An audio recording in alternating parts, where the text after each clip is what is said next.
Titan पनडुब्बी हादसे की वजह आई सामने, जानिए कौन सी गलती यात्रियों को पड़ी भारी। टाइटैनिक जहाज का मलबा देखने समुद्र में मीलों नीचे गए अरबपतियों के रोमांच के सफर का दुखद अंत हुआ। पनडुब्बी के लापता होने के बाद अब सभी यात्रियों को मृत घोषित कर दिया गया है।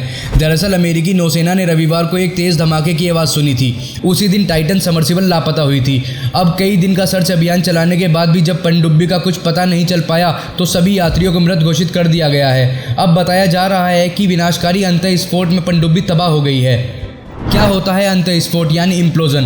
बता दें कि विस्फोट का उल्टा अंतःस्फोट होता है। विस्फोट में कोई भी चीज़ अंदर से बाहर की तरफ फटती है, वहीं अंतःस्फोट में बाहर से अंदर की तरफ दबाव के चलते धमाका होता है। समुद्र के अंदर फोरेंसिक जांच के विशेषज्ञ टॉम मेडॉक्स ने CNN के साथ बातचीत में बताया कि पनडुब्बी में किसी ढांचागत खामी की वजह से पनडुब्बी उस पर पड़ने वाले बहुत ज़्यादा दबाव को झेल नहीं सकी और धमाके में बिखर गई। समुद्र की गहराई में छोटी सी खामी बन सकती है मौत की वजह।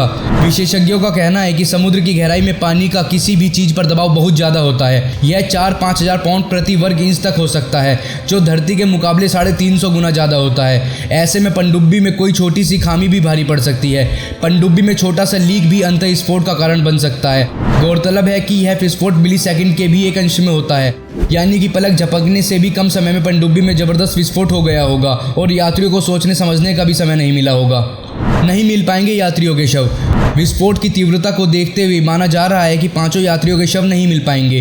बता दें कि टाइटैनिक जहाज का मलबा अटलांटिक महासागर में करीब 13,000 फीट की गहराई में मौजूद है। इतनी गहराई में पानी का किसी भी वस्तु पर दबाव 5600 पाउंड प्रति वर्ग इंच तक हो सकता है। पनडुब्बी में किस जगह विस्फोट हुआ होगा ये अभी पता नहीं चल सका है। US कोस्ट गार्ड ने गुरुवार को कहा कि वह आगे भी सर्च अभियान जारी रखेंगे, लेकिन मलबा मिलने की भी संभावना कम ही है। पूरा हादसा कैसे हुआ उसकी टाइमलाइन का पता लगाने में समय लग सकता है। हादसे में कब क्या हुआ?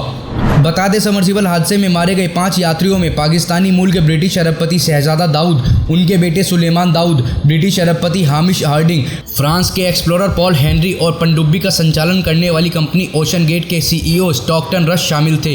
इन लोगों ने कनाडा के न्यूफाउंडलैंड से 16 जून को अपने सफर की शुरुआत की थी।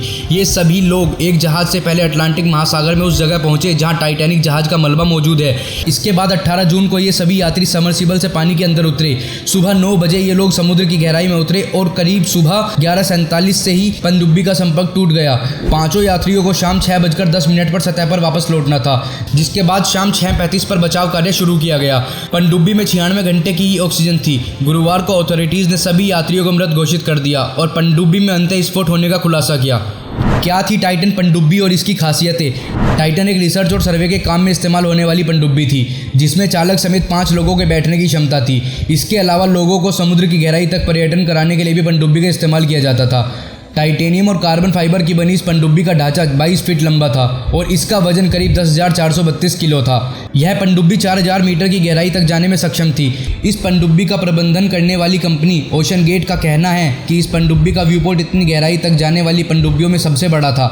इस पनडुब्बी में 4 इलेक्ट्रिक थ्रस्ट लगे थे, जो पनडुब्बी को दिशा और 3 नॉट की गति से चलने में मदद करते थे। पनडुब्बी का प्रेशर वेसल भी कार्बन फाइबर और टाइटेनियम का बना था, जिसमें 96 घंटे की ऑक्सीजन भरी होती थी।